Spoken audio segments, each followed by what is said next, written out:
And we are live. Welcome, friends of the apocalypse, to Podcast at Ground Zero, episode 30, Logan's Run, because we are in carousel here, and please identify. Okay, fine. You've showed me up. That's very nice. Identify, Jared 5. That is clearly a fraud, since you are about 3 trips to carousel now. I think you're closing in on what should be your 3rd trip to carousel. Renew. See, I'm not blinking. I'm not ready for carousel yet. Yeah, it's fine. It's totally fine. I know. I got the whole series of. Well, actually, no. You know what? This is what I should have on. Hold on. Red is before you go blinkety blink, and then after a while, if you've gone too long, it just goes black. Logan, you're an elder. I'm an elder. Yeah, I got this whole shitload of these. Like somebody made these fake crystals. I don't know if it's gonna focus on eBay. So again, I bought these years ago. I'm like, oh look, Logan's runs crystals I can put in my hand. I'll have a use for these one day, and I did. So you've justified that purchase. Perfect. That now that you've used it. Oh yeah. Now that you've used it in your show, it's a tax write-off. Oh yeah, exactly. I bought these things like 3 years ago. I'm like, oh, I'll have use for these one day. Because you got the red, you got the clear when you start. You got the whole gambit. Wow.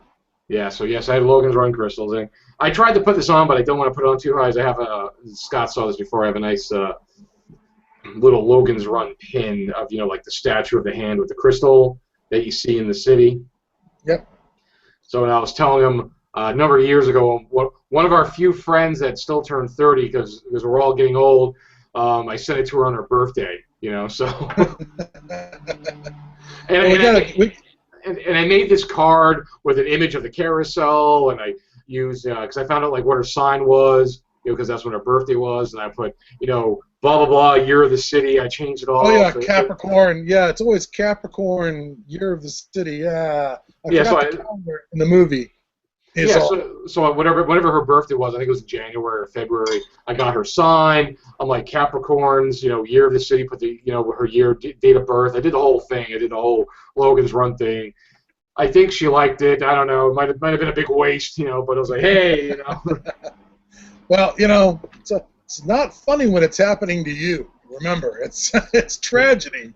Oh yeah, when it's happening to you. Oh, it's hilarious when it's somebody else. Trust me.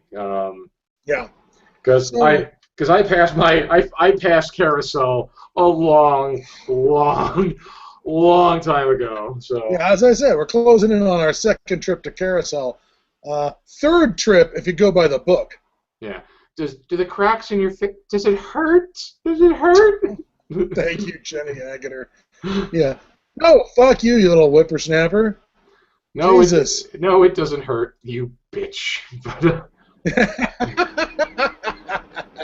I'm sorry Peter Ustinov didn't say that. Or just hit her with a cat. Just throw a cat at her.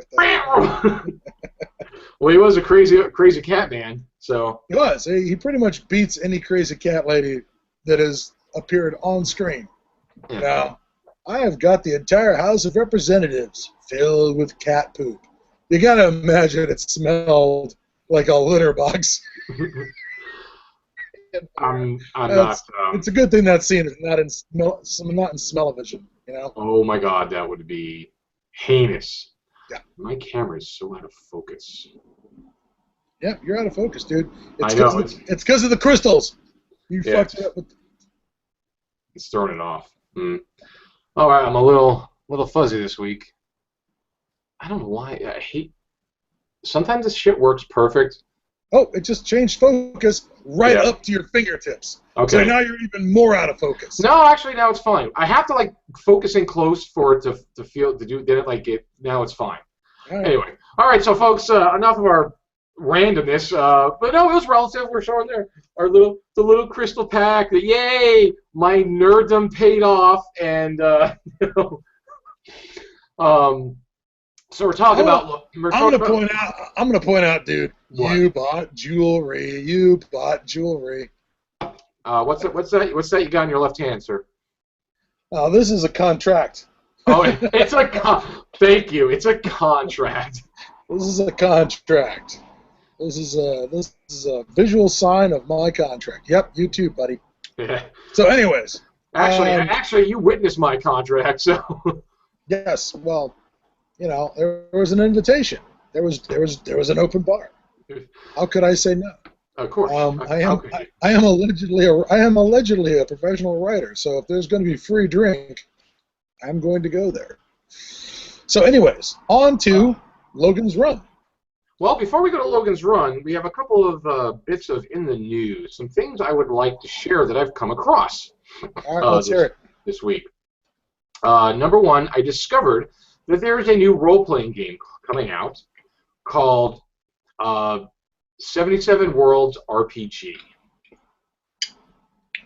Huh. What is the relationship to the apocalypse? It is, well, it's done by James Ward and Stephen A. Lee. It is it's gonna be a box set. I'll read to you from the webpage. It is. Where is the description of it? It had a nice description on the front page. But now it's not.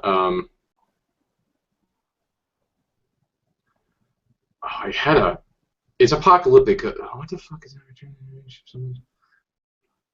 I had seen a really nice description at one point. Now I can't seem to find it, so hold on. Coming soon. Initial box set. All right. Well, basically, what it is, it's civilization has spread through the stars. The human imperium came to a sudden swift end. The war broke out among some of the world colonies, caused the awakening of the most sophisticated AI ships, and they attained sentient. And within the withdrew from the the conflict consumed among themselves and drove human ships out of the interstellar space. Shortly after, most sentient ships moved into deep space, not to return. The remaining ships unleashed relentless attacks, bioweapons, nanoweapons on every human world, driving most back to the Stone Ages. Basically, it's like there's this whole mankind went into space, and apparently the ships with AI destroyed everything except for a couple of the Earth. And there was all these colonies on the. There's this colonies on the moon, and they're all they're like entertainment colonies. You know, they have all these domes of there's an Egyptian world, there's a medieval world. I just lost your sound. Can you hear me? I think it's you, dude. Yeah, you're frozen. It is you, sir. All right, Scott's gonna have to reconnect with us, so I'm gonna continue talking. I'm back. Okay. I'm back. Okay. Yeah, it's set on this. It's set on this. There's all these different worlds, like these domed worlds that people live on, and they got to go back to Earth. So it seems like a combination of a little Metamorphosis Alpha, a little Gamma world, because there are all these wacky worlds of people living on the moon, and they're trying to go back to Earth to find out what happened to the apocalyptic Earth. So it seems interesting. Again, James Ward's involved with it, so it can't be all that bad. So that's coming out in the fall. It's called Lost World 77. So I'll post a link to it on the events page so people can find it and read up more on it. But it said it's very post-apocalyptic, so it looks pretty decent.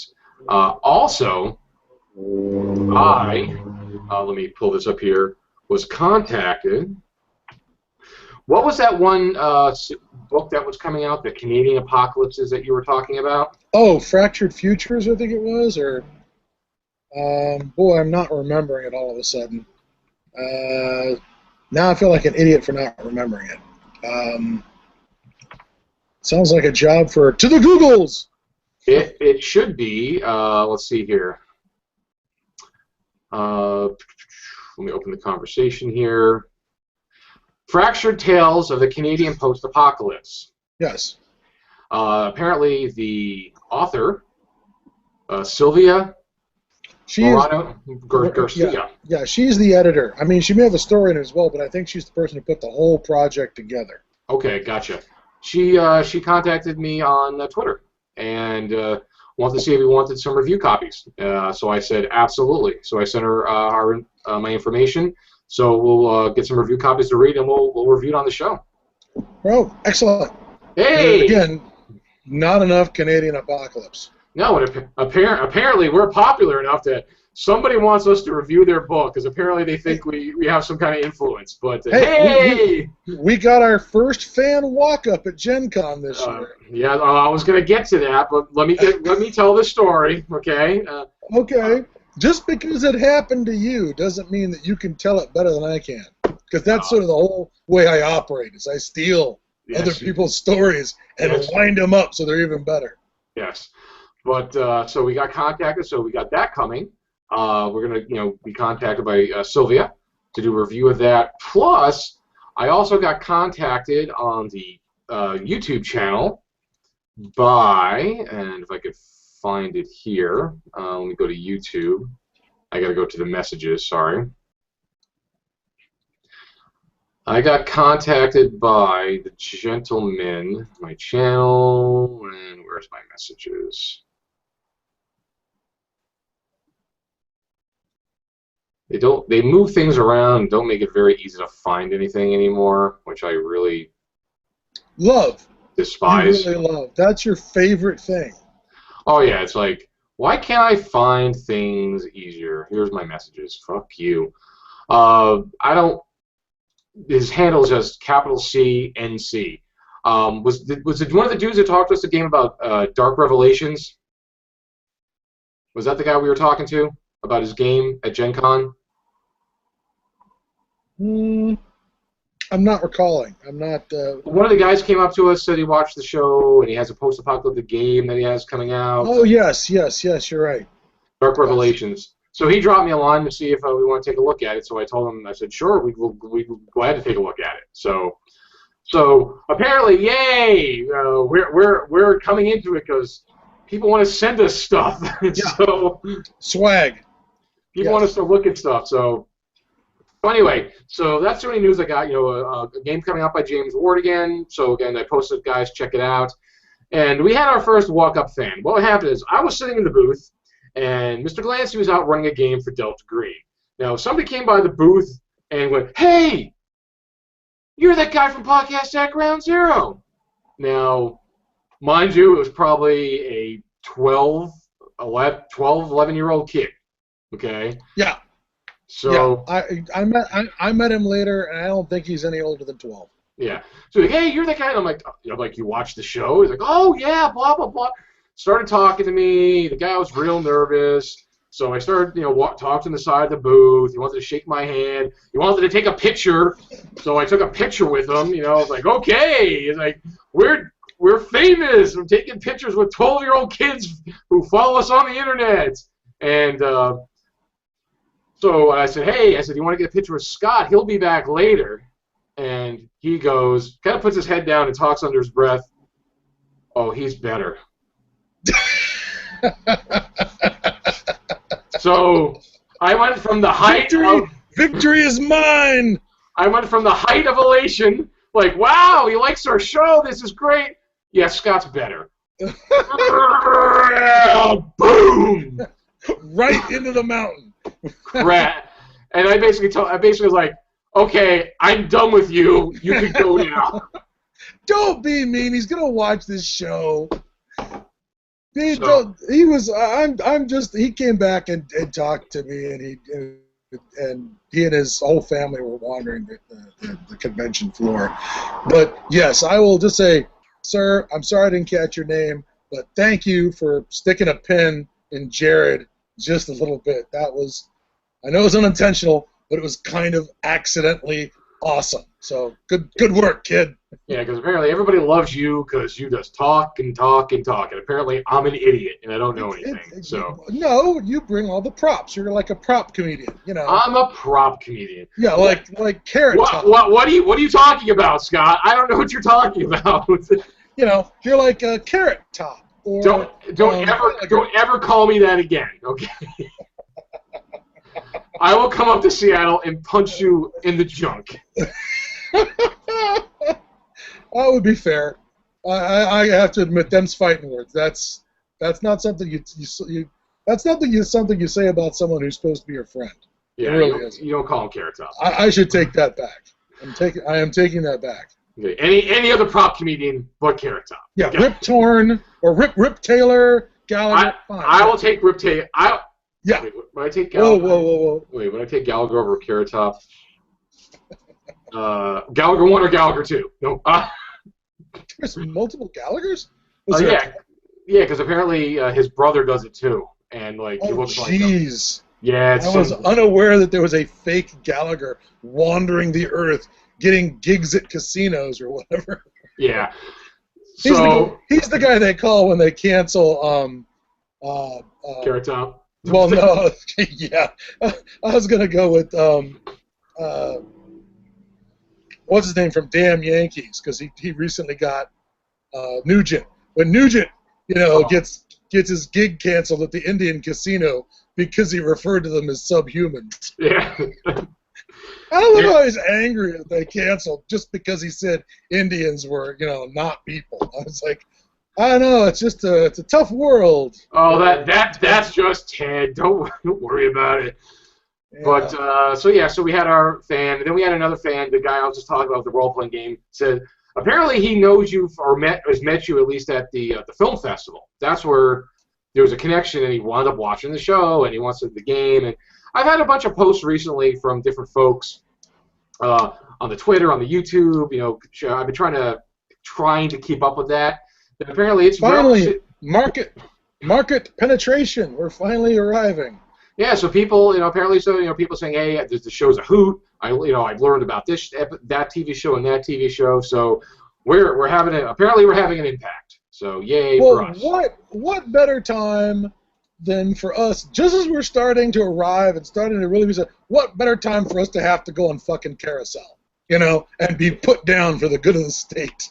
Yeah, as we should. Yeah, that's clearly. So all right, where do we start? I don't have any other post-apocalyptic news. No problem. So let's just start with where it all started, and Scott's going to lead this because I have not read the books. I'm a bad host. I never read the books for Logan's Run. You did the hard thing. You watched the TV series, which is very hard. Very hard to do. It was good and it was bad. I was loving all over it for a while, and then towards the end, when you could tell, they're running out of ideas. It was starting to get like, oh God, really a haunted house episode, in the dystopian apocalypse.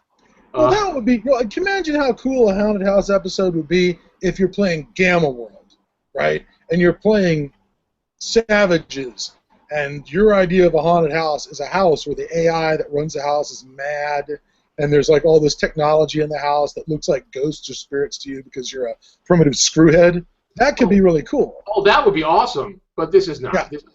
This is not awesome. No, people dress. Anyway, I'll get to that. All right, so we're going to start off at the beginning. We'll start with the books because again, Scott, has read the books. So start us off with where it all started with. It was William F. Nolan and George Clayton Johnson. And now both these guys have done a ton of crap over their careers, but they are, again, I suppose, most known for Logan's Run. Nolan wrote a whole bunch of TV show stuff, wrote, articles and stuff all through his career. Nolan is actually associated with making scripts out of the Richard Matheson stories that were used for Trilogy of Terror. Although the best item on Trilogy of Terror, titled Amelia, which is also better known as the Zuni fetish doll, where Karen Black is attacked by the horrible doll that is released into her apartment. That was not something that Nolan was associated with, unfortunately. But he did work on the other parts of that. Now, Clayton Johnson, George Johnson wrote things like, he wrote a lot of Twilight Zone. He's got like 6 or 7 Twilight Zone episodes under his belt, including Kick the Can, which was used in the Twilight Zone movie. He also wrote a story that was turned into Ocean's 11, so I bet you he didn't get a dime for that. And, of course, he wrote the very first aired, or at least it aired in syndication, Star Trek episode, The Man Trap, which premiered on September the 8th, 1966, my actual day of birth. So there I go. I got my connection to George Clayton right there. Clayton did not come back to write the later books with William Nolan. They accomplished, I guess, whatever. I don't know what the relationship between the two gentlemen is. They're both still alive. They're both older than dirt. And well, William Nolan, I believe, lives in Portland because he's come to the film fest, the H.P. Lovecraft Film Festival before. Yes, he comes, I think, every year, and he also just got done getting a Bram Stoker Award at the World Horror Convention. I'm trying to remember what he got it for. He got it for, I want to say, a compilation of articles that he wrote.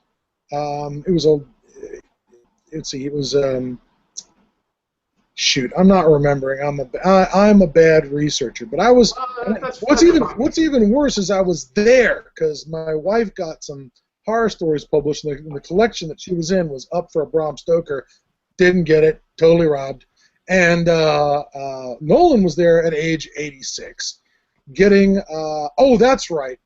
He wrote a bunch of essays about Ray Bradbury, about the science fiction of Ray Bradbury. And he'd written them over the course of 60 years, and somebody, it might have been Jason, shoot, what's Jason's last name? Brock, or it could have been Jason Brock, or it could have been S.T. Yoshi. It was one of these two guys, basically, said, during a conversation, you wrote 8,000 articles about Ray Bradbury. Maybe you should turn them into a book. And he's like, nobody will want to read that. And then, of course, he put them all together. Everybody reads it, or at least he, made some scratch off it. And boom, got himself a Bram Stoker Award. So that's cool. And yes, he is still working at age 86. So you got to give him points for that. Absolutely. I hope I'm doing the same. Yeah, I'll be on a ventilator, or I'll be looking at the inside of the wood in my casket. Is what I'm going to be doing at age 86. Probably have been there for a decade if the way I'm going. So let's talk about. Yeah, let's go. So that's enough of who they are. Let's get to his creation. Yeah. So the first book, Logan's Runs, its first printing is 1967. It's only 133 pages. So it's sort of. You got to back up a little bit, Scott. Your connection just totally wanked out. Okay. All right. Can you hear me now? Yeah. Now we can hear you. And you're locking up again.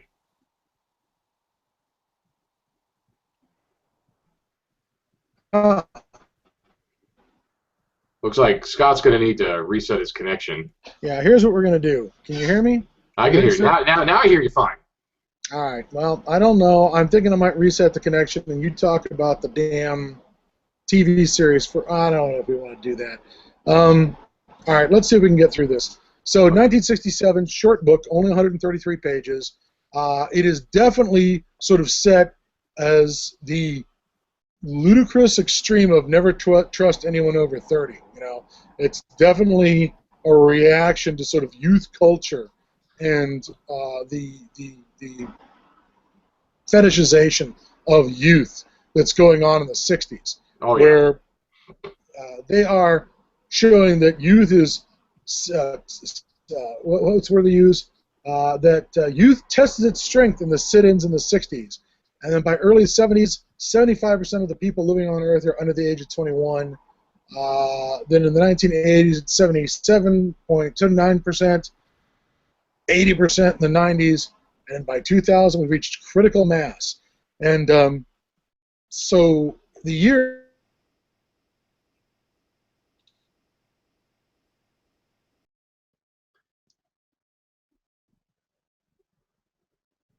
You're locking up again. Scott, if you could hear me. We'll give Scott a second, folks, and then we're going to have to tell him he's going to need to. We're going to need to lose Scott for a few minutes. He's going to need to reboot his connection because it is not good as we can see. So, so basically, there was the books, 67, and then later on there was a movie that came out. And Scott, are you back with me?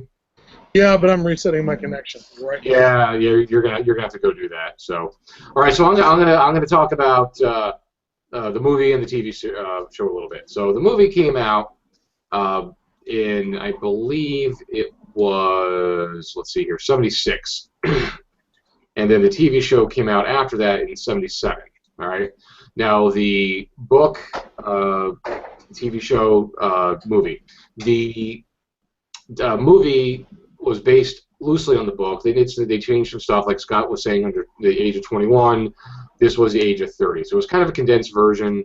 The expanse of the book was a lot greater. It was not just the one dome city where you had the population in, and like in this book, it's like you can't leave the city. It was a whole world, if I remember correctly, different cities, and you were traveling between the cities, and that was part of his shtick, was, you know, traveling in between the cities, you know, changing his identity. But in the movie, it was finite. There was the one city, you couldn't leave the city, and you wanted to escape for sanctuary. It was about, like you said, youth rebellion, and it was, you know, no trust no one over 30. So anyway, so we had the movie, which was loosely based on it. I remember talking to Nolan about it at the festival once, and he wasn't that thrilled with the adaptation of it, from what I remember from the conversation. So, and yes, Heath, we did lose Scott. He went downstairs to reset his connection because his connection keeps on tanking out on us. So he occasionally in the afternoon needs to reset his connection. So now the TV show came out in 77 after the movie. Now it was on American CBS television. Ran from September of 76 to February 78. There was 14 episodes, but only 11 of them originally aired. They didn't get to the last 3 episodes because it had a decent following in the beginning, but as time went on, they slowly started to lose their audience because they kept on preempting it. Now, remember, this was in the 70s, so this was the early days of cable. I mean, I kind of remember having cable back in like 78. So this was still network TV. That's all you had. You had your CBS, NBC, you had your 3 channels, you had your public television.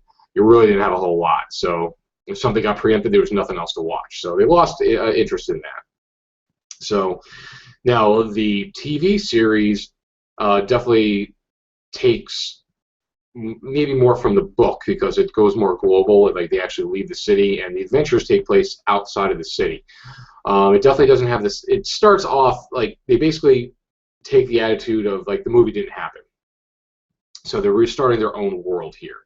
So when they start their own world, it starts at the beginning, same little models. They have the same effects, same costumes, because the movie just came out a year before, so they had a lot of the same props, and they had to make more. So it starts off with the same basic concept. You know, there's Jessica, there's Logan, and they escape, and he runs, and they leave and out to try to find sanctuary. Now, when we talk about the movie more, you'll see how finite that world is. Like, they just leave, and they get out, and then they come back. Whereas this one, they're roaming looking for sanctuary. So it looks like Scott's joining us here again in a second. So, Scott, you still with us? So now you're with us? Yes. Yes, I am. And if it's going to be one of those nights, it's going to be one of those nights. So. Yeah, it looks like your other self hasn't dropped off yet, so that's fine. Screw that clone. That bastard. Bastard. All right, so I started talking about the TV series a little bit, but let's jump back to the book. Let's kind of recap the book. I was telling them that, you know, unlike the movie, which people might have seen because it came out in '76, yeah. The book was more global, if I'm correct. Yes. It wasn't just the one city. There was major cities everywhere, and he traveled through tubes to different cities. And part of his shtick was he was avoiding carousel at 21 by changing identities and going from city to city. He wasn't just stuck in the one dome city. That's correct. They talk about the I think they're called complexes. Like the Angelus complex is one place that they start out at one, end up at one point, and it's all connected by kind of these kind of the subway system that you remember from that from PAX. Yeah, from Gene Roddenberry's stuff. Brave New Worlds and things like that. But anyways, it is a global system, and there is a computer running it all. You die at 21, not 30, which I thought was really even more terrifying. And it's one of the things that Nolan and Johnson really get right, I think, with this stuff, is that it's really, people are still developing a moral center and moral compunctions and their own moral identity when they're young. And it's one of the reasons that some of these third world dirtbags love recruiting child soldiers, because child soldiers don't have any kind of a moral center, because they're just kids, and that's why kids are the most vicious. Like in any of these things, like you see the Lord of the Flies, anything. What is it? The one where the Japanese, they all send a Malusa. Yeah, I'm suddenly forgetting the name of. Battle Royale. Battle Royale. Kids are vicious. Because again, they don't consequences, schmonsequences. I'm going to cut your freaking head off. They're vicious. So in fact, there's a great horror movie called Who Can Kill a Child, which the basic idea is that all the children on this little idyllic Italian vacation island have murdered their parents.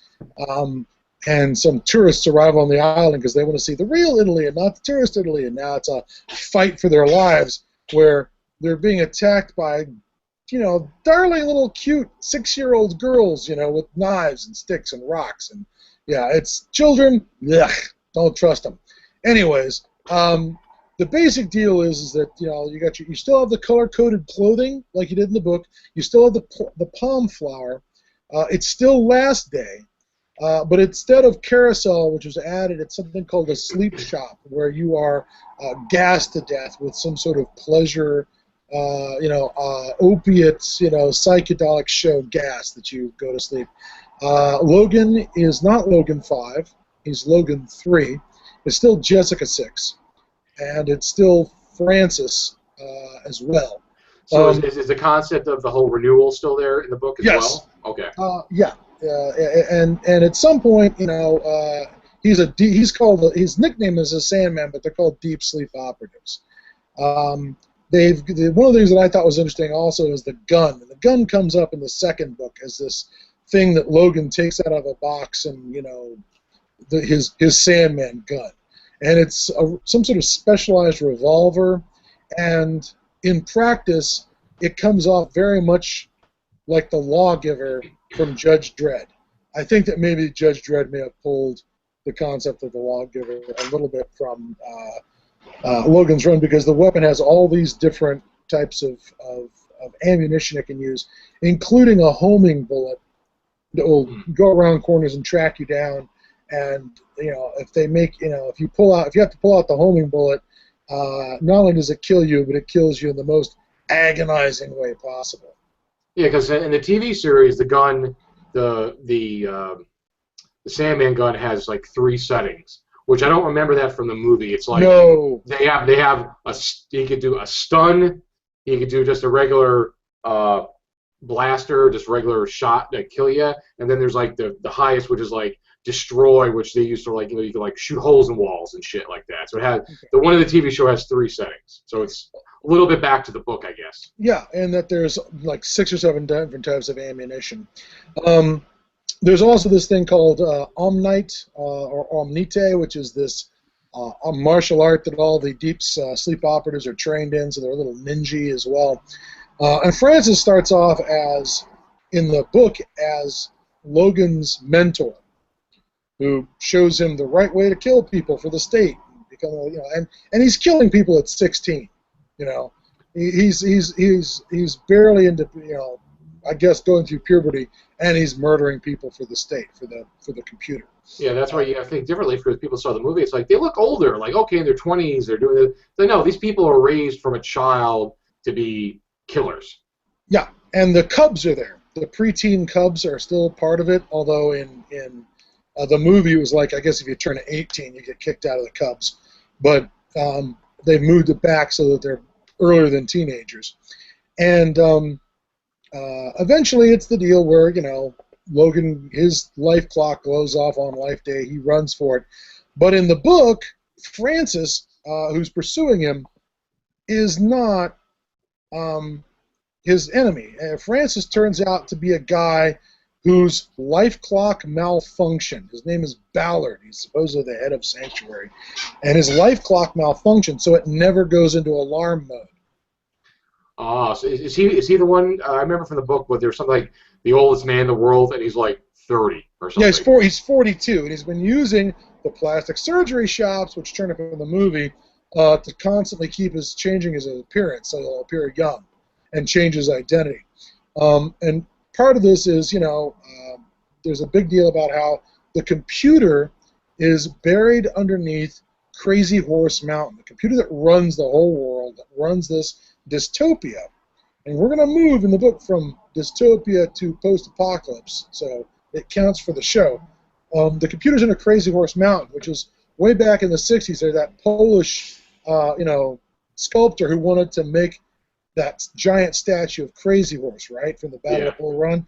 And it's still in various stages of preparation, that mountain, but it hasn't quite shaped up yet. I think they've got, like, the shape of the horse, maybe the long part where he's pointing, and various other parts of it are done. But the idea is that that statue was completed, and it's out there, in the middle, in Montana or wherever it is.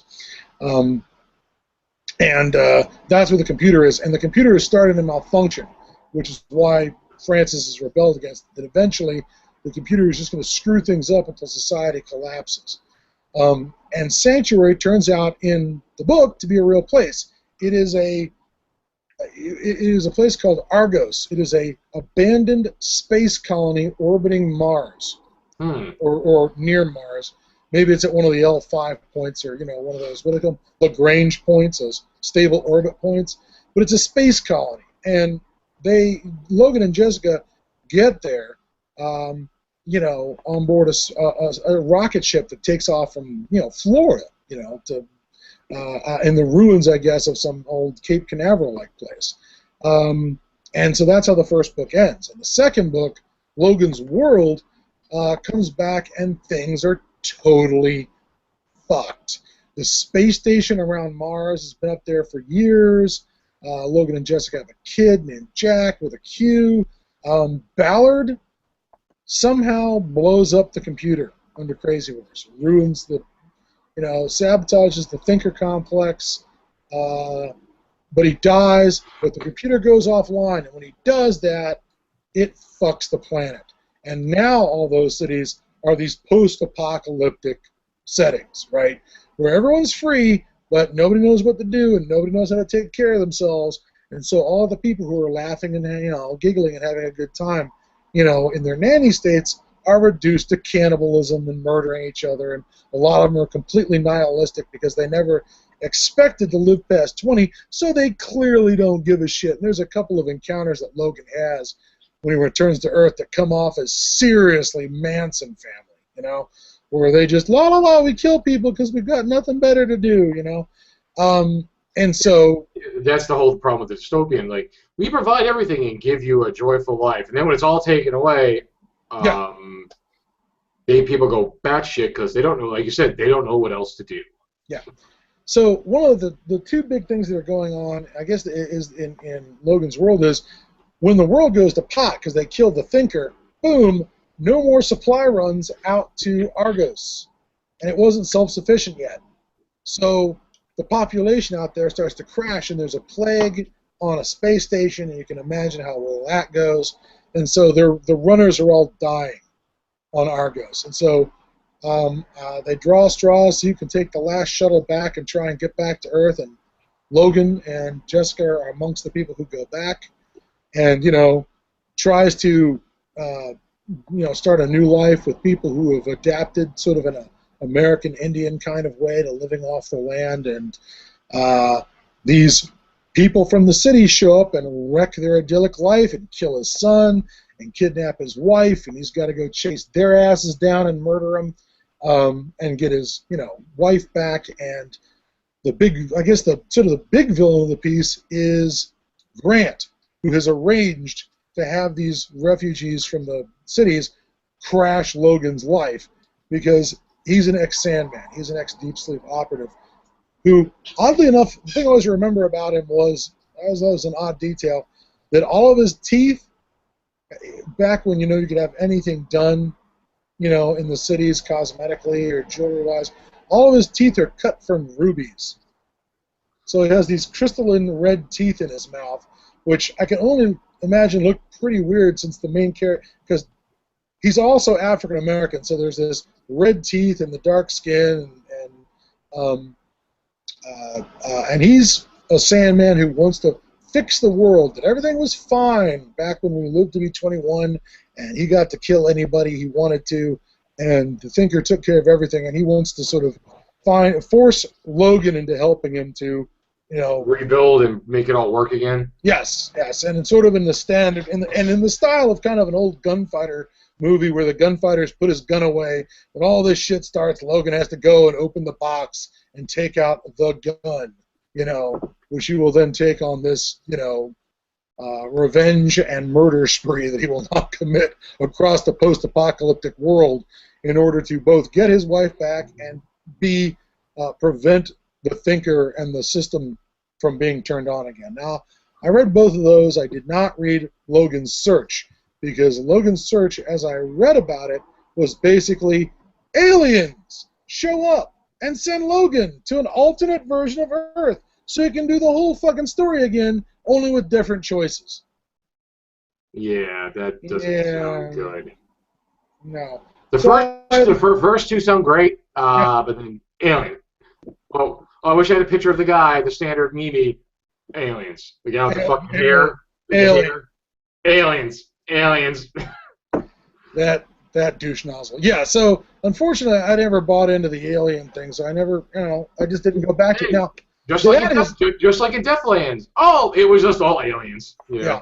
Now the thing is, besides the movie, I just want to point out that, there's comic books, there's you go to the I remember reading some of the comic books in the 70s, because it would have come out, like, the comic books probably would have come out somewhere after 76, after the movie came out.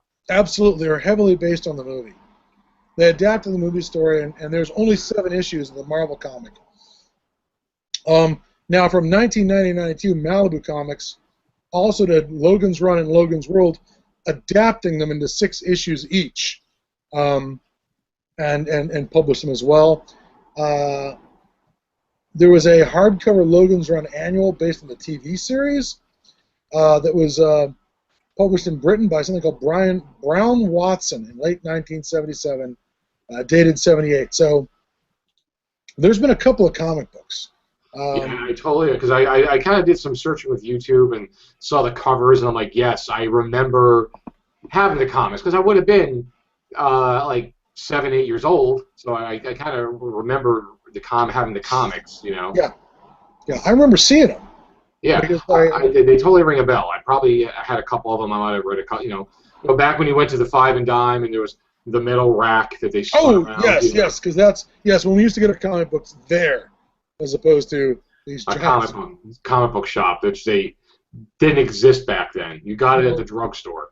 I didn't see my first I didn't see my first game store until the late 70s. I think it was post Star Wars. Yeah.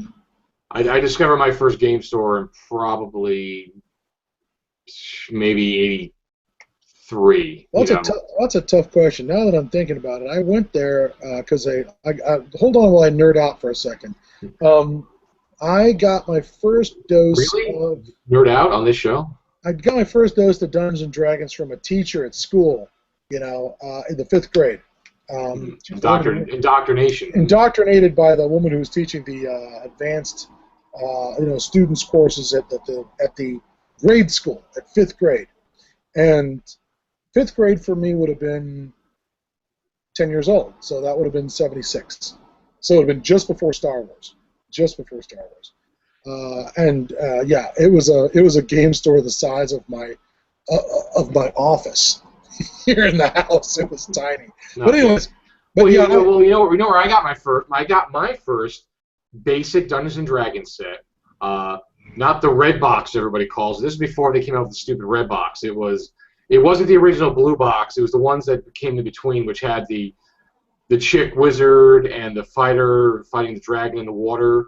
You know, the basic Oh, wow. Yeah. Wow. I got that in 7th grade, so that would have been probably about 82, I want to say, right around that time, because we moved down. I was 10. I was 6th grade, 11 years old, so I would have been like 12. It would have been like 82. There was no comic book store. We got it at the bookstore in the mall. It was my mom got it for me in the bookstore in the mall. You know, whatever it was, the Walden Books or whatever it was back then in Jacksonville, in Jacksonville, Florida. I lived in Jacksonville, Florida for 3 months back then in 7th grade. Just long enough to get D&D. And I never want to go. And I would never want to go back there again. I hated it. But I will say this: back in the days before everything was available on the internet or eBay, I actually would take trips when I was in law school. I would take trips out across to various big cities like Tampa or St. Pete or Jacksonville, and hit all the game stores looking for, used stuff. Oh yeah, that's how you got it. You know, there was one time I was like, and I went to Jacksonville and I scored big in Jacksonville and got a whole bunch of Traveler 2300 stuff from Game Designers Workshop. I think I got my first set of Gamma World, my first 2 boxes of Gamma World miniatures from in Clearwater, Florida.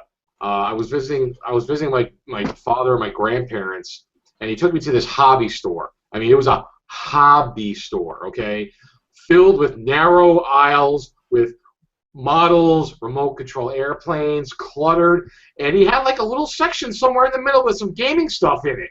And I remember checking it out. Oh, it's cool. I remember they had the miniatures. And I remember coming back home and wanting that. I'm like, oh, why didn't I get that? And so I wrote my dad a letter. You know, I was like 12, 13 years old. And said, hey, remember that store you took me to? They had this, and he bought them and mailed them to me. You know. All right. That's why I got my first Gamma World miniatures. Anyway, so good parenting. Yeah, except for when he divorced my mom when I was 5, left the state when I was 8. I didn't see him for 6 years later. But I'm not saying he was good all the time. Oh, okay. He was good that one time. Okay. All right. So that's it so there was comic books based off the movie. We had a movie that came out in 1976. Let's talk about the movie. Let's go to the movie. Let's talk about the movie, and let's abridge the movie a bit because I want to get onto the show a bit. Because I don't want to run 2 hours. So the movie came out in 1976, adapted from the books, we could say, because they really changed a lot. Yeah, you're dead at 30. Dead at 30. And I remember talking to Nolan at the film festival once about that. The movie, he's like, yeah, I didn't. From what I remember, he didn't really care for the movie. You know. Yeah. There's all kinds of things that are different about it. And I got to tell you, the thing that's creepy, horrible about the books is this society, is the age that they're killing people. Oh, yeah, the 21 is really creepy because it means that children are sort of sexualized, and because society's compressing their life down. They're doing these adult things with no moral sense of what they're doing. It's extra. To me, it was extra disturbing that especially the killing. That really bugs me in the books, and it's meant to. It's not meant to be utopia. It's meant to be something you should smash with a hammer. Well, I mean, you had the same thing in the real world. Back when he wrote the books, he had guys kids right out of high school going over to Vietnam at 18 years old, throw them in the middle of the jungle with a gun, and they were killing people. Yeah, I think that's definitely something he's taking a shot at. Oh yeah. In these books, but anyways, the books are different insofar as it's Logan 5, and it's one dome city as far as we know. Yeah. There's nothing else. They can't leave. It's the world outside is destroyed. This is all there is, and that's all they know. They don't know anything about the outside. The outside is poisoned. The world is ruined. I don't even think they know there's an outside. They're all fucking surprised when they see the goddamn sun. You know, like, what's that? It's warm. You know, it's like, holy shit. It feels warm. That's right, yeah. Yeah, they don't even know there's a sky. I mean, they're fucked. They have been living, they're like the kid who's been kept under the stairs by the abusive parents. They know zippo about anything, you know? Or like that, what's that movie that came out recently?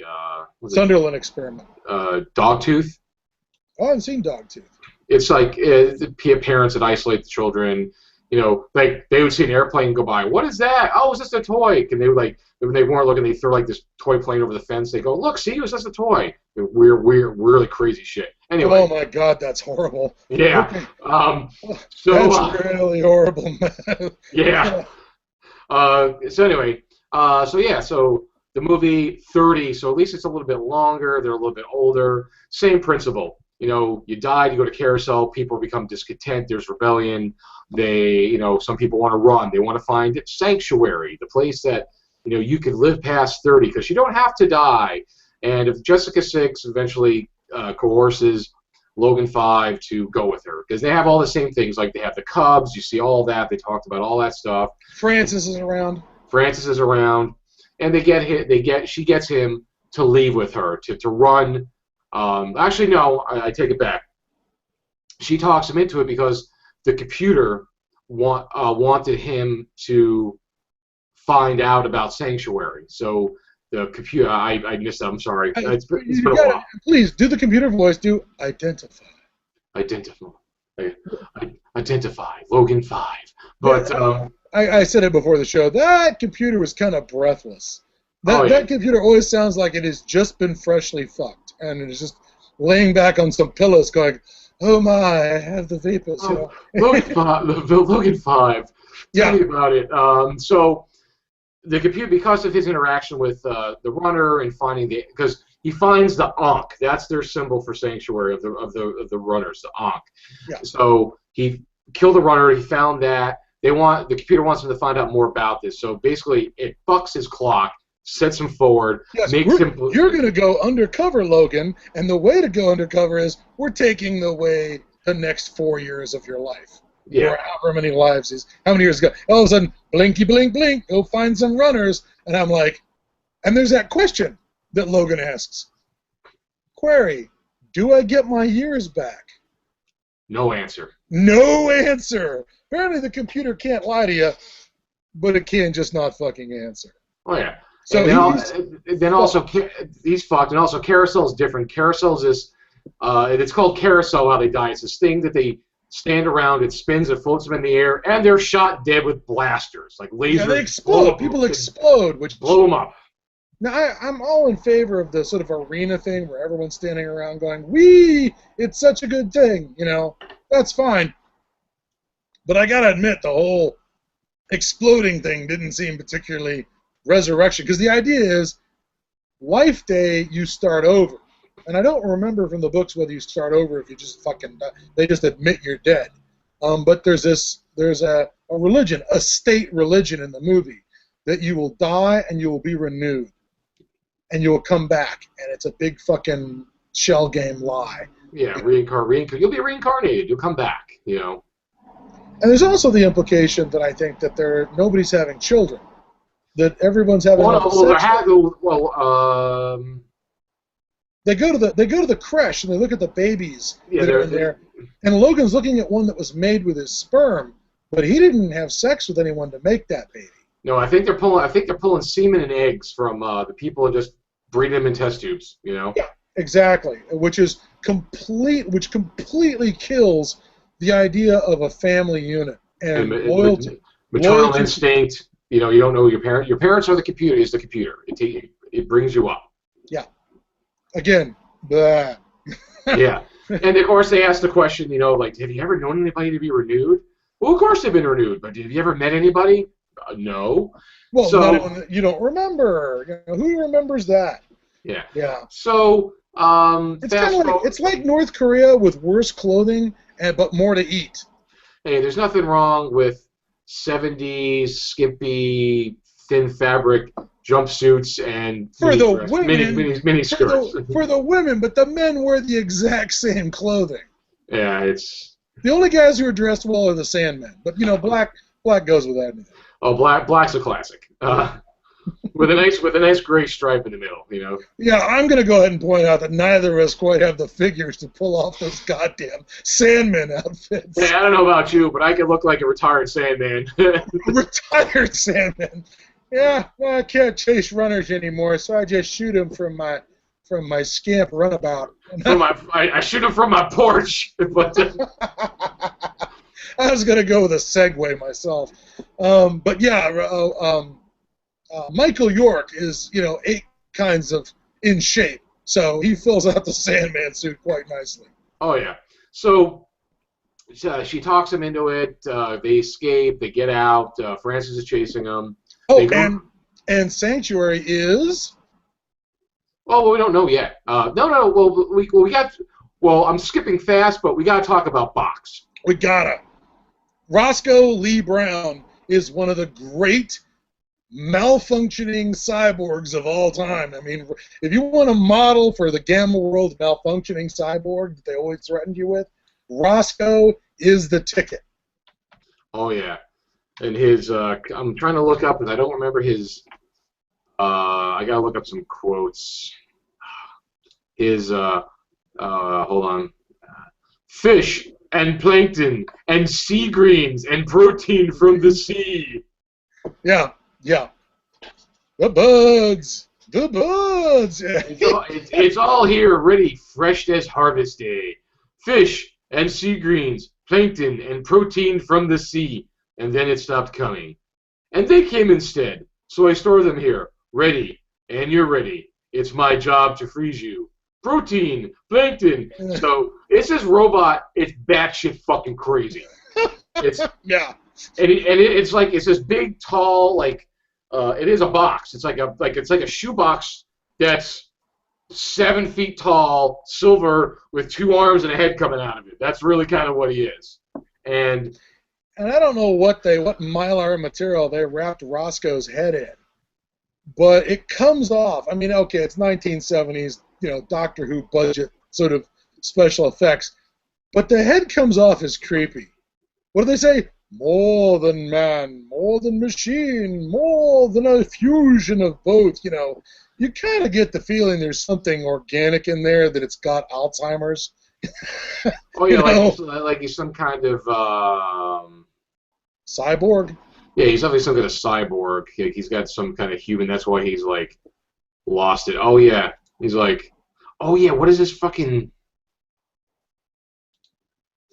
Oh, I'm trying to find these quotes here from Box. What are you trying to remember? Was it something he said about his origins? More than man. I'm trying to remember what. More than man, more than machine, more than a fusion of the two.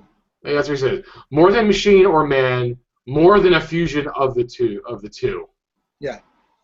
Yeah. Box is a marvelous look into the world that was before the city was built. You know what I mean? He is an artifact left over from an earlier age.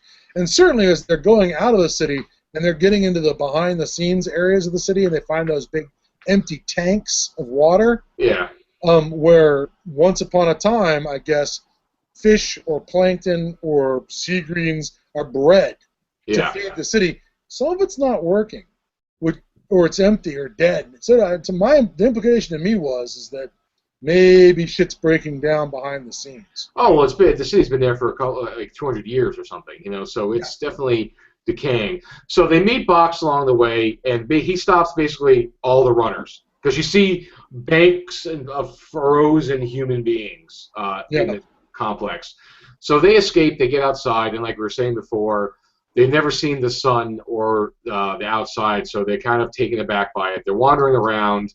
There's this one part where they're wandering around in the rocky terrain, and there's it's kind of arid, kind of rocky, and there's a water pool that they're in. And the first thing I thought of is down at the end of the water, that same pool, Taylor and Dodge and the other astronauts from Planet of the Apes are having their bath. Just down the road. If only Logan and Jessica had turned north, they could have gotten to Ape City. But they don't. They go south and go to Washington, D.C. Yep. So they go to Washington, D.C. So let's compress this even more. So they go to Washington, D.C. They meet somebody outside. They meet an old man. The guy's like in his 60s. So apparently people have lived outside even after the apocalypse and the city sealed itself. The old man doesn't know who they are, doesn't know anything about the city. So they've kind of lived separate. People lived outside the city and inside the city, don't know each other, lived his own separate lives. But he seems to be the only one left in their little enclave. And he's got cats, lots of cats. Yeah, and a nice grave where he planted his mother and father. Father. Yeah. So, Francis follows him. They kill Francis. We should say that it's Peter Ustinov.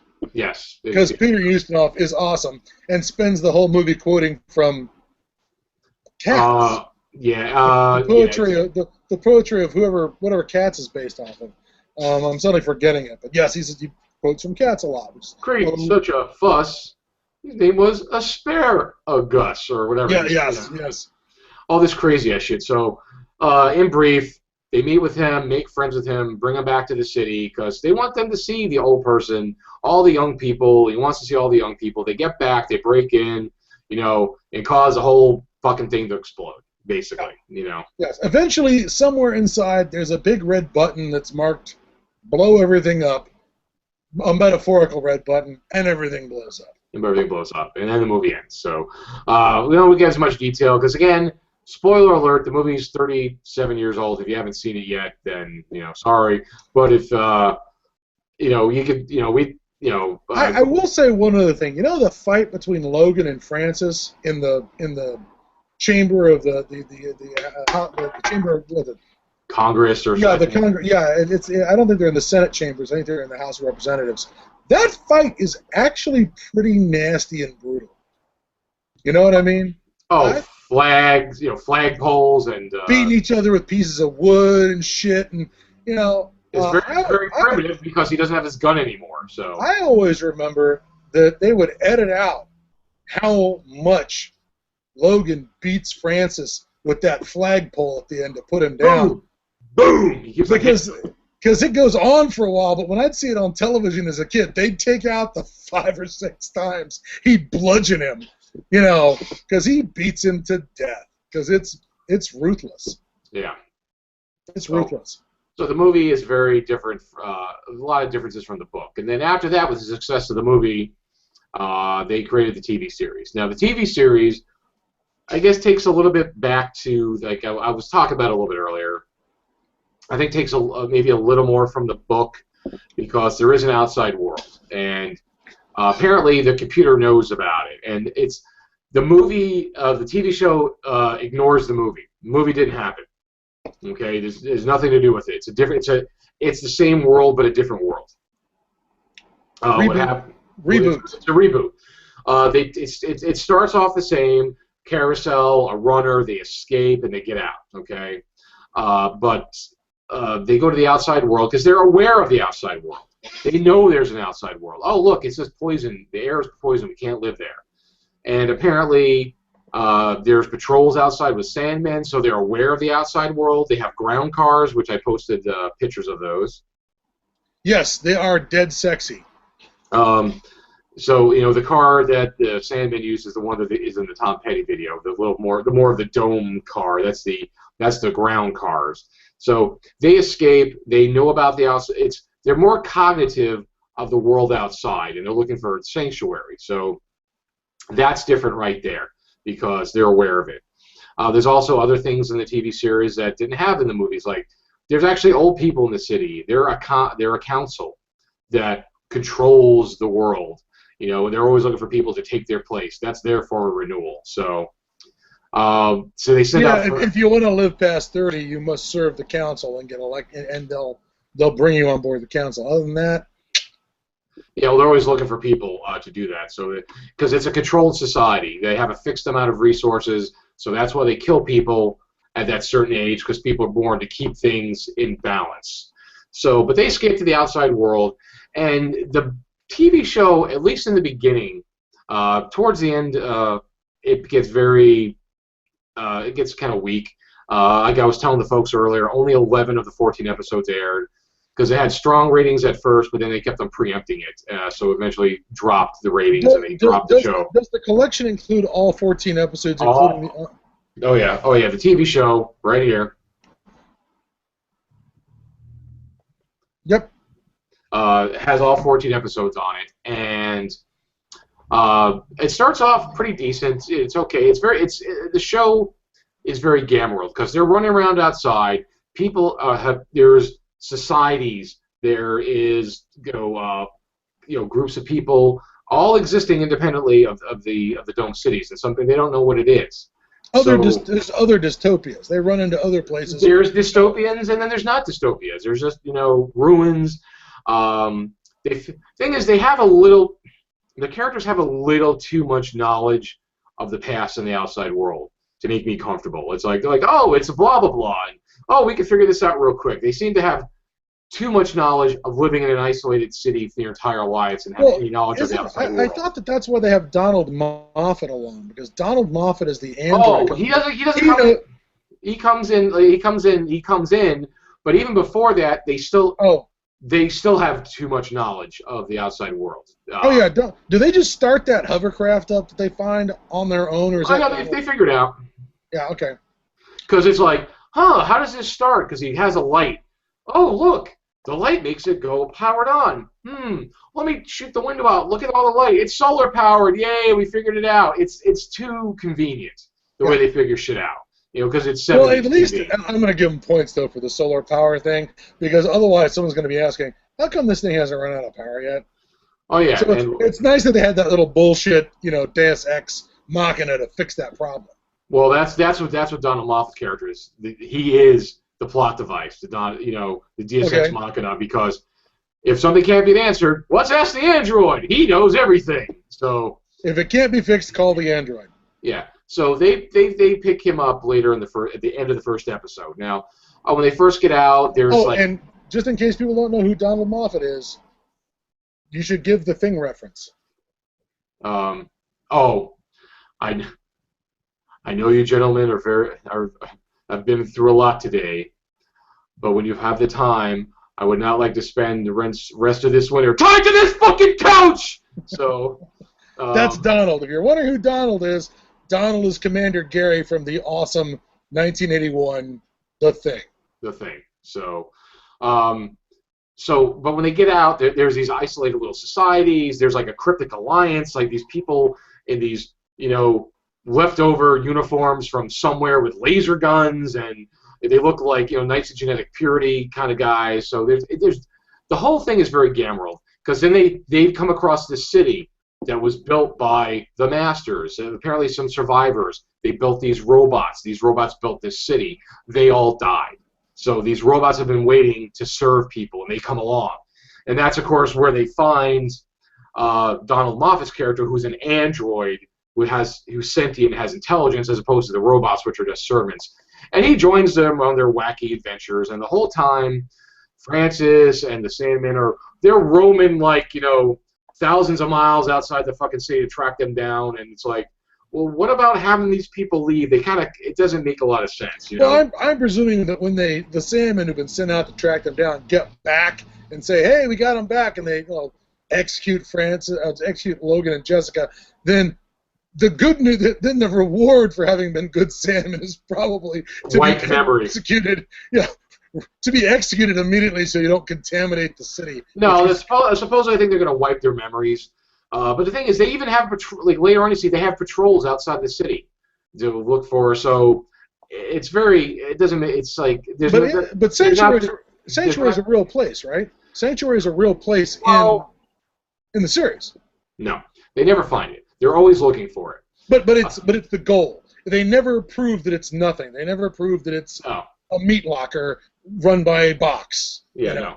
But there's a lot of Gamworld in this. You find these cryptic alliances. You find these isolated cities. You find ancients. You find there's this one episode that is written by Harlan Ellison called The Crypt, and they find these people frozen from the time afterwards. There was a plague that were killing everybody. They're frozen. They found a cure.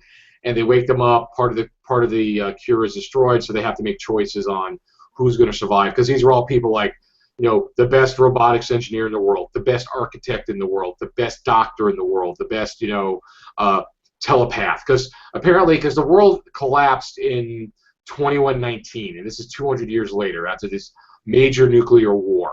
And was there a thing where they did a flashback to just as the war's about to start? Well, there's an episode where there's time travel, and somebody jumps to the future to find out what happened because they want to stop the war. But then, of course, when you go forward to try to stop the war and you go back, of course, you wind up causing a war type thing. So there's a lot of good Gamma World shit in this. Societies that are worshiping this altar at this place called the Sanctuary Project, actually, but it's not the sanctuary they're looking for. It's all this technology, ancient information. They don't know anything about it. They have names like analog and data. They have no idea what it means, but they're just worshiping this place because they're descendants of the people there. So excellent. There's a lot of this in the TV show. Now, mind you, it's 70s. It's cheesy as fuck. It is really bad, but there's a lot of good ideas in it. Again, like I said, they talk about mutants all the time. There's androids. There's robots.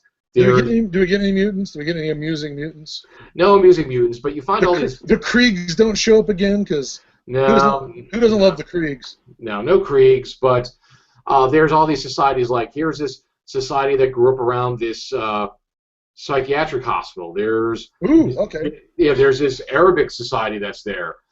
There is an alien spaceship that landed and is picking up samples. There's a lot. Again, there's a lot. It's very Gamma World. I mean, it really is. Again, except for like that really bad haunted house episode.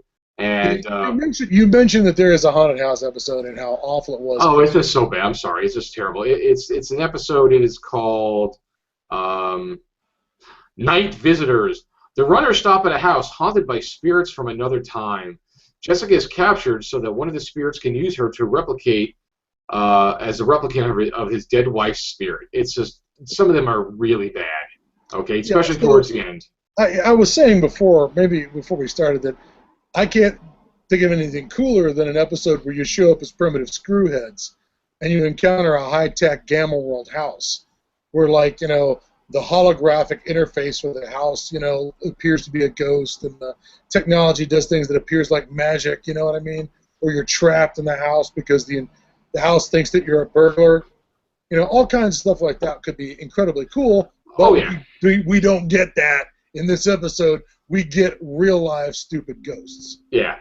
So, but again, it's series great. I said, if you want to run a Gamma World campaign, there's a lot of great inspiration for this, because you got the isolated societies, they got high-tech people, low-tech people. You even have one episode where they actually find a runner who, like the first runner who escaped, they find him near the city, because they wind up venturing far away from the city, then they wind up being close to the city again.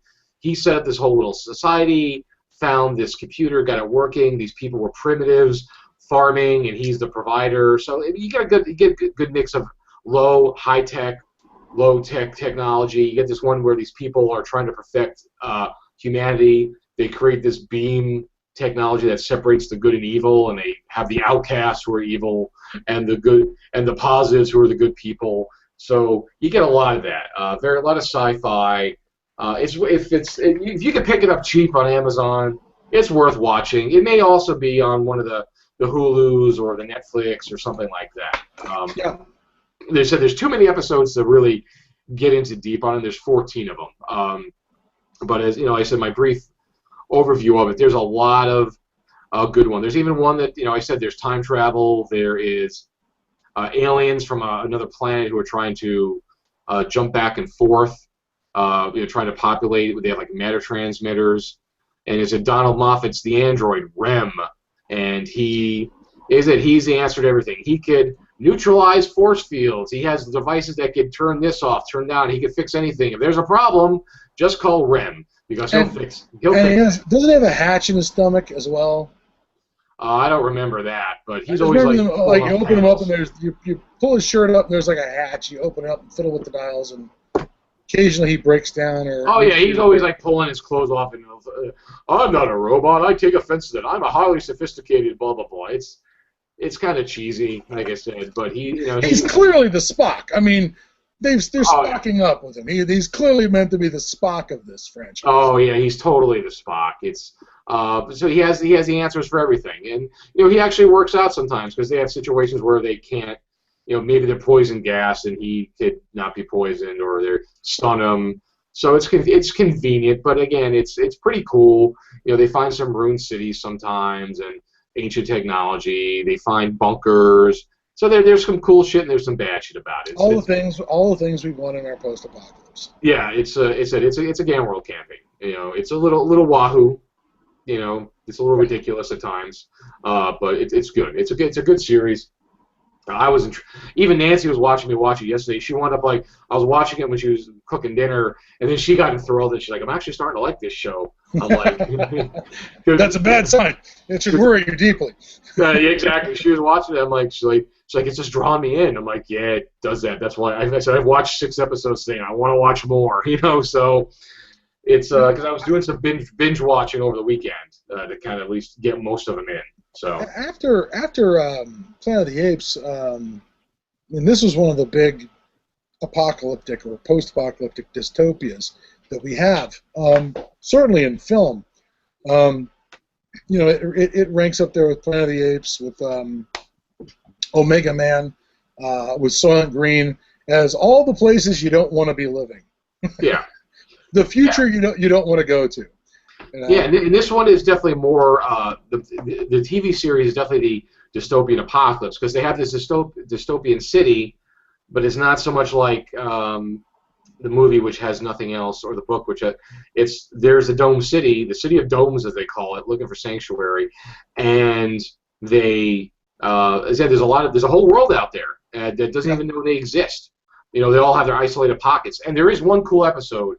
Let me tell you about this one. It's one of the only 2 times, I think it's called Capture. It's the only time that they actually reference other runners a lot. Well, there's 3 episodes. They mention runners in one. They find a runner who I said rebuilt that his own little society. It's this guy, and of course he's wearing like a tiger skin belt, and his wife's wearing tiger skin. He's this. They don't explain where the fuck he came from, who he is, but he's got this house in the woods, and he's a hunter. He's created his own preserve. He talks about the mutants that are going to get him, and it's isolated with a force field. But he's a hunter, and he's got all these ancient laser guns, guns from the 17th century, all these guns there. And he's fascinated with guns, and he's hunting people. He winds up hunting people because all the other game he's hunted doesn't give him a challenge, but man gives him the greatest challenge. And he's heard of Sandmen and thinks they're the greatest challenge. So him and Francis come along, so he starts hunting them. And then of course the wife hunts, so she gets to hunt Jessica. All right, so it's the most dangerous. It's the most dangerous game. Yeah. It's that short story adapted to that.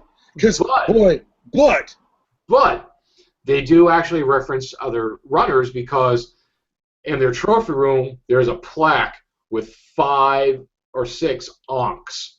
So other runners looking for sanctuary have wandered on, found this guy, and he hunted them down and fucking killed them.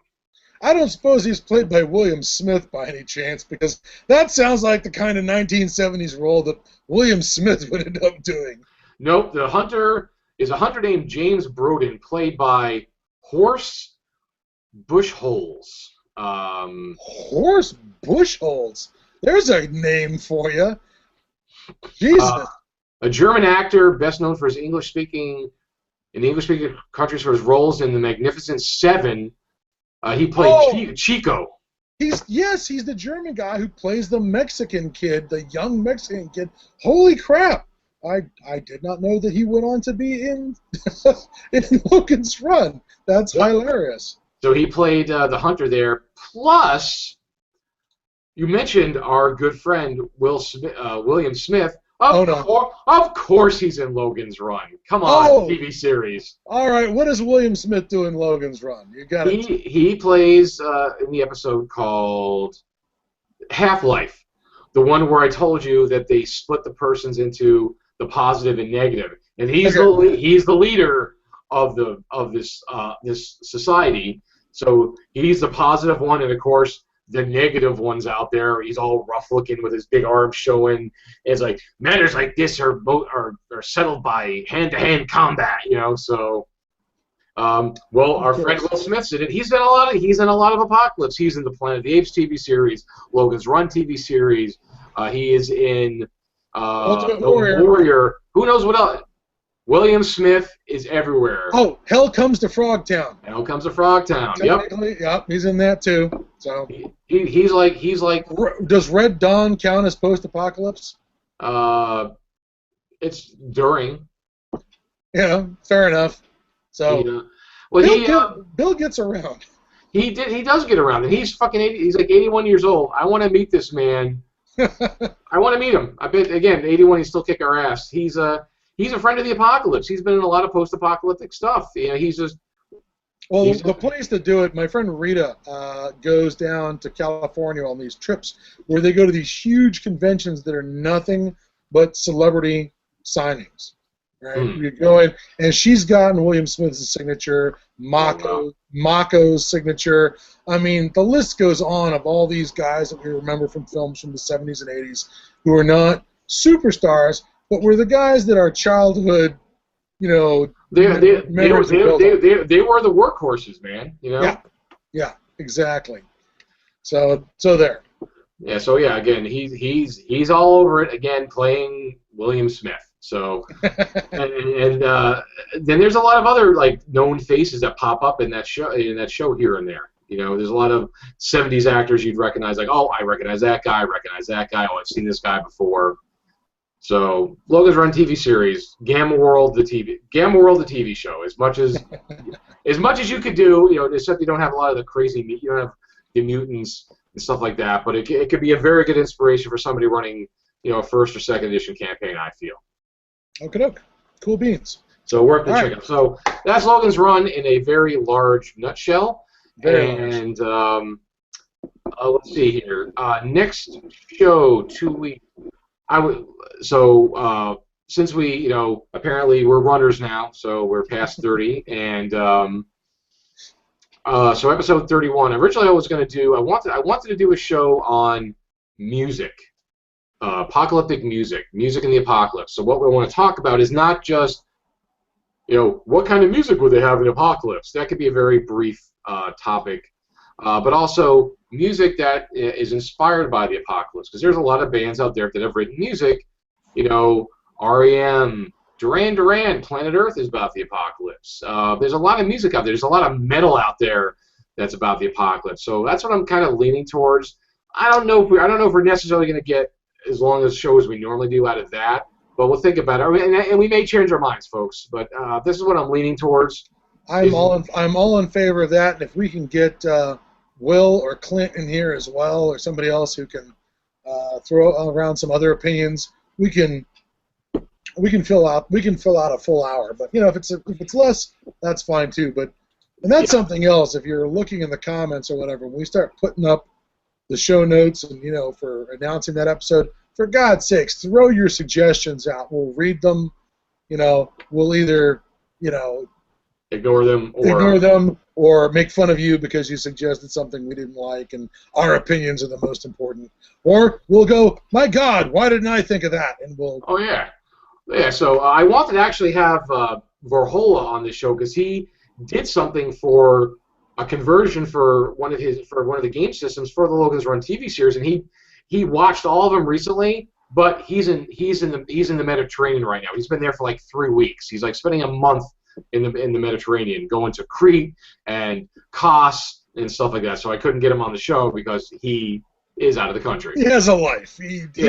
He does things unlike us. Yeah. So I wanted to get him on, but so Music in the Apocalypse is something I'm leaning towards.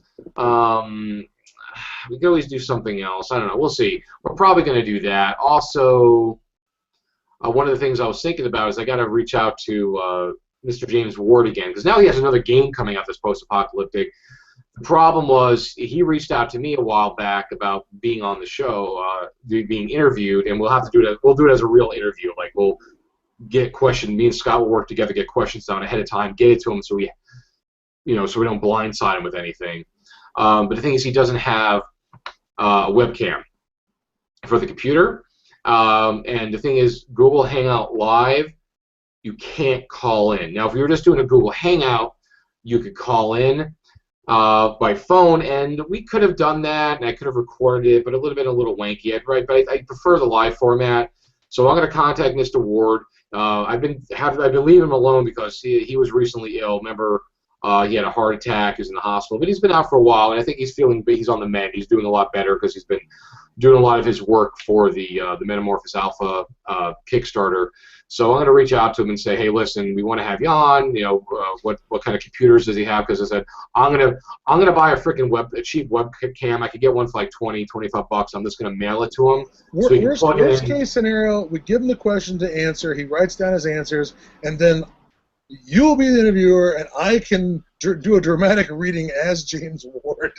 We could do that, but I would love to have him on live. So there's that. But then we'd like to be, friends with him afterwards. So maybe I shouldn't do that. Well, yeah, we should. So I'm gonna see what I can do. I'm gonna reach out to him again and then see if he's down with that, because they're cheap enough. I'll send him. I can send him. If he has to just plug it in, and it should work. He's got enough people around him. If he needs to do anything to make it work, he can do that. If worst case scenario, we'll just do a pre-recorded show, and I'll just do my recording and capture it. So sometime soon I'd like to have a show not just revisiting Gamma World, but we'll talk about Gamma, but I want to talk to Mr. Ward because Metamorphosis Alpha, Gamma World, his new game system coming out. So it would be nice to talk to somebody who's, one of the old guard in the industry. So literally, they're at ground zero. They're at ground zero. So, but for next week, we're looking at post-apocalyptic music. So that was, again, episode 30, podcast at Ground Zero, Logan's Run. Episode 31, 2 weeks from now, we will have music in the apocalypse. So for podcast at Ground Zero, I am Jared, the Apocalypse Nerd Wallace, and my co-host, Adam Baum Glancy, saying thank you and good night. Good night.